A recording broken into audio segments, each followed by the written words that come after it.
Et pour ouvrir cette partie internationale, voyons en bref les grands titres de l'actualité de ces dernières 24 heures.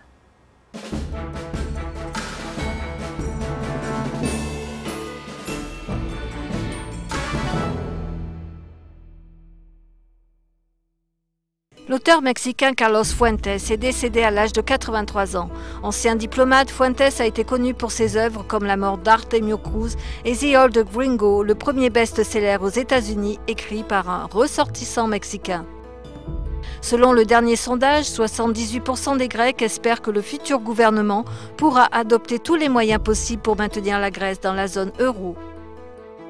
L'Allemagne et la France se sont entretenues sur leurs responsabilités communes pour l'Europe. La nécessité de cet entretien est de proposer des idées conjointes sur la relance économique lors du sommet UE le mois prochain. Numéro 1 dans le monde du réseau social, Facebook est à quelques jours de se lancer sur le marché boursier avec une offre publique initiale, IPO.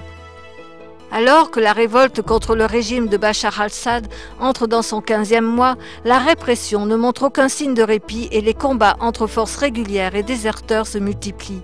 À Lok Sabha, à New Delhi, le Premier ministre indien Manmohan Singh a attaché une importance à la sécurité des centrales nucléaires dans le pays. Il a déclaré que la nation doit garder l'option ouverte de produire de l'énergie et a assuré que le gouvernement prendrait toutes les mesures possibles afin de prévenir tout incident fâcheux des centrales nucléaires du pays. New York, mardi, la manifestation a eu lieu aux heures de pointe de la ville. Les manifestants ont traversé les Times Square, brandissant des banderoles et scandant des slogans, profitant également lors de leur passage pour tenir des discours aux institutions bancaires et financières. S'exprimant aujourd'hui à Ottawa, Jenson Kenney, ministre de la Citoyenneté, de l'Immigration et du Multiculturalisme, présentera un nouveau projet de loi instituant des peines plus sévères sur les entrées illégales au Canada.